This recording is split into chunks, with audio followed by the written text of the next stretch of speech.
ইউটিউবাররা যখন কোটি কোটি টাকা আয় করেন তারা ঠিক কী কেনেন চলুন দেখা যাক। দেখুন, সবচেয়ে ধনী কন্টেন্ট ক্রিয়েটররা শুধু গাড়ি বা জামাকাপড় কিনছেন না। তারা এমন সব জিনিস কিনছেন যা আসলে জাদুঘরে থাকার কথা। চলুন ইউটিউবারদের করা সবচেয়ে অবাক করা কিছু কেনাকাটার কথা জেনে নিই। প্রথমেই দেখি সেই সব ইউটিউবারদের যারা শখের পেছনে লক্ষ লক্ষ ডলার খরচ করেন। যেমন ধরুন লোগ্যান পল, তিনি প্রায় $1.5 মিলিয়ন দিয়ে একটা ডাইনোসরের খুলি কিনেছেন। মানে 6.5 কোটি বছরের পুরনো জীবাশ্ম এখন তার ঘরের সাজসজ্জার অংশ। শুধু তাই না, তিনি একটা পোকেমন কার্ডের জন্য $5 মিলিয়নেরও বেশি খরচ করেছেন।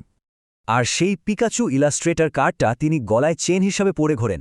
ইউটিউবার ZHC বিশ্বের সবচেয়ে দামি কলমটি কিনেছেন $1,10,000। মজার ব্যাপার হলো কলমটার সাথে কালিই ছিল না, আসল উদ্দেশ্য ছিল স্ট্যাটাস দেখানো। এবার দেখা যাক এই বিপুল সম্পদ কিভাবে তাদের জীবনযাত্রাকে বদলে দিয়েছে। জেক পল $16 মিলিয়ন দিয়ে একটা প্রাসাদ কিনেছেন, যার নাম দিয়েছেন তাজ মাহাপল।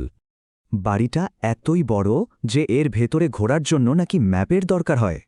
ইউটিউবার আনস্পিকেবল তো আরও এক ধাপ এগিয়ে কিনেছেন ব্যক্তিগত দ্বীপসহ এক ম্যানশন। মানে ভিডিও বানানোর জন্য তিনি নিজের একটা ব্যক্তিগত রিসর্টই কিনে ফেলেছেন। KSI এর ক্ষেত্রে গয়নার খরচ শুরুই হয় $1,00,000 থেকে, আর সেটা বাড়তেই থাকে। আচ্ছা, এমন খরচের কি হবে যা শুধুমাত্র ভিডিওর কন্টেন্টের জন্য করা হয়?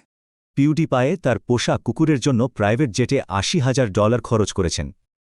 250 স্পিড, তিনি ভুল করে একটা গেমিং আইটেমের জন্য $2 লাখ খরচ করে ফেলেন।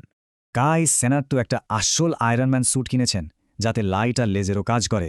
তার জিনিসপত্রের সংগ্রহ এত বেড়ে যায় যে সেগুলো রাখার জন্য আস্ত একটা বাড়িই কিনতে হয়। কিন্তু এমন একজন আছেন যার খরচের পরিমাণ বাকি সবাইকে অনেক পেছনে ফেলে দেয়। মিস্টার বিস্টের মতে তার একটা ভিডিও বানানোর খরচ একটা সিনেমার বাজেটের সমান। প্রতি ভিডিওতে খরচ হয় $1 মিলিয়ন, আর স্টুডিও বানাতেই বিনিয়োগ করেছেন $40 মিলিয়ন। এই পর্যায়ে এসে তিনি কি আর ইউটিউবারদের সাথে লড়ছেন, নাকি সরাসরি নেটফ্লিক্সের মতো প্ল্যাটফর্মের সাথে?